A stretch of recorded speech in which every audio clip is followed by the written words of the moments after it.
Nosotros siempre recibimos respuesta de Dios, pero no siempre como lo estamos esperando. Hello my people, bendiciones y bienvenida a este nuevo devocional intencional. Seguimos trabajando con Romanos capítulo 1, en esta ocasión los versículos del 8 al 10. Dice la Biblia, en el nombre del Padre, Hijo y Espíritu Santo: primeramente doy gracias a Dios mediante Jesucristo con respecto a todos vosotros, de que vuestra fe se divulga por todo el mundo, porque testigo me es Dios, a quien sirvo en mi espíritu en el Evangelio de su Hijo, de que sin cesar hago mención de vosotros siempre en mis oraciones, rogando que de alguna manera tenga al fin, por la voluntad de Dios, un próspero viaje para ir a vosotros.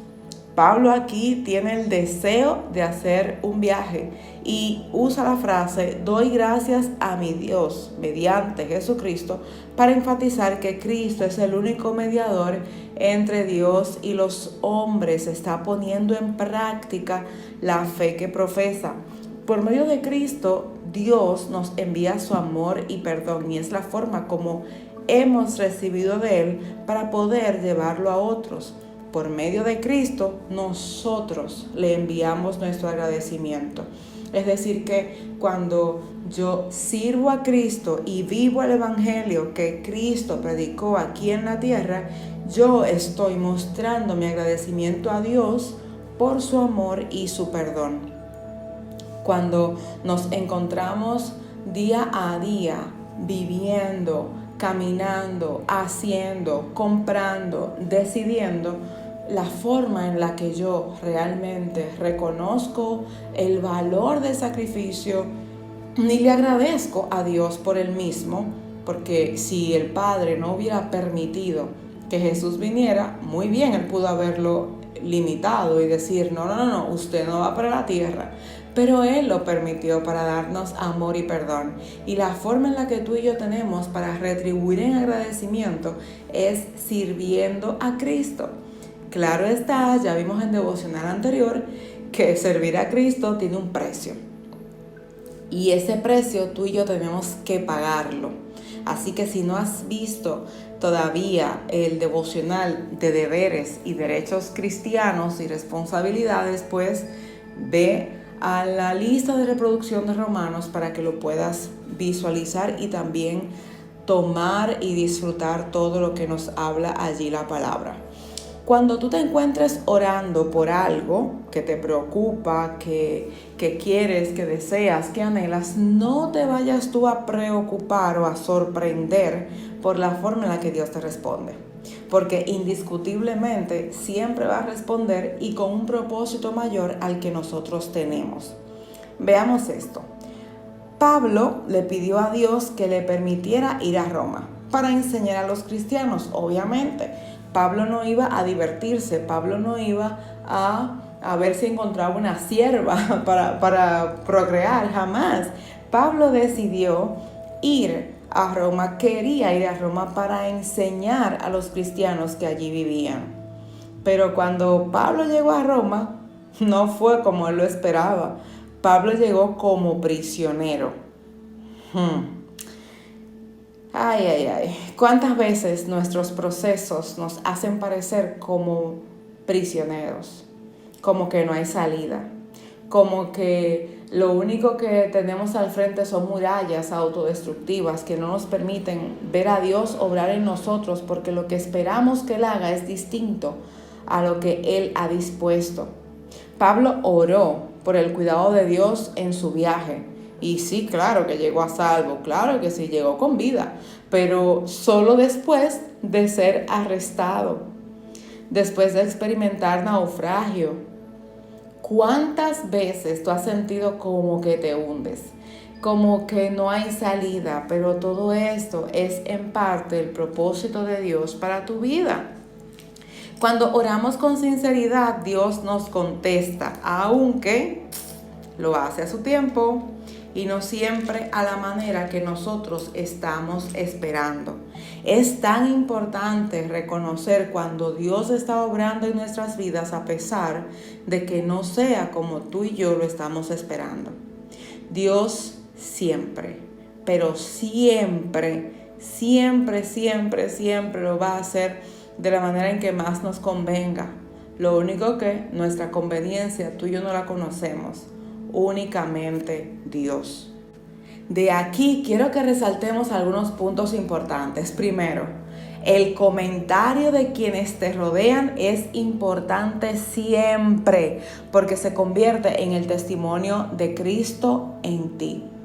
Y es súper importante este punto, porque al momento en el que tú y yo tenemos un deseo, una disposición, tú y yo tenemos el compromiso de predicar el evangelio, tú y yo somos parte de una casa de fe que ya te hablaba en el devocional anterior, es importante que lo que digan de nosotros corresponda a lo que Dios dice de nosotros. Porque ¿cómo Pablo iba a llegar a Roma a predicar un evangelio que él no practicaba? O quizá cuando llegara a Roma le iban a sacar todos los trapitos al sol de las cosas que había hecho Pablo que no estaban en orden. Cuando tú y yo vamos a presentarnos como hermanos en la fe, nuestro testimonio debe ser integral. Segundo, tus deseos se convierten en el sueño de Dios. Pasó también con David. David quería construir un templo y Dios le dio el privilegio. Lo único que no lo construyó él, pero sí alimentó el sueño que David tenía. La ejecución no será siempre como tú esperas, pero indiscutiblemente si está en los planes de Dios y Él asume tus sueños, también va a asumir los resultados de los mismos. Y tercero, Dios contesta tus oraciones sinceras en su tiempo.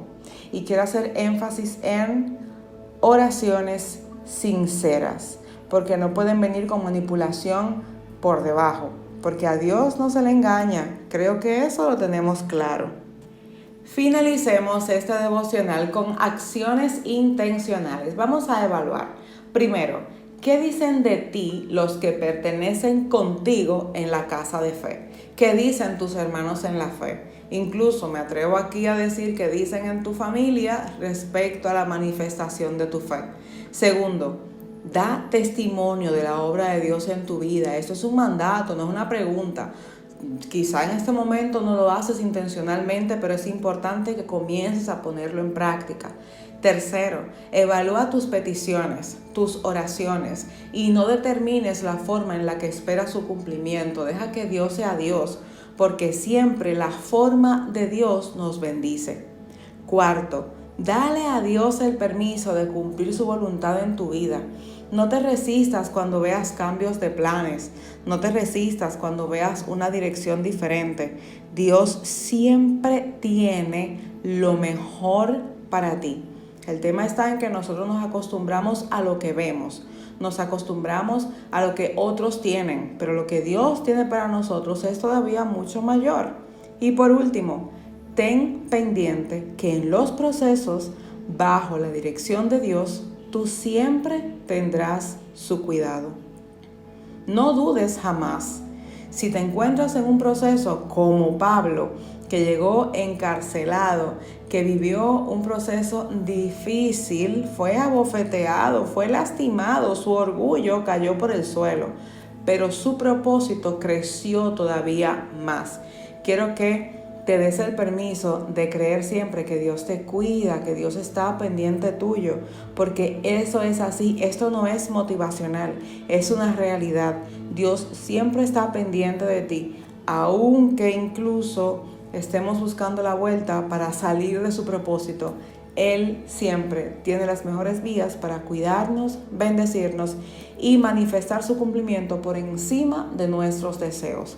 Espero que estés poniendo ya en práctica o analizando cómo vas a materializar la intención de hoy a través de estos versículos. 5 solamente, para que nos parezcamos cada día más a Cristo.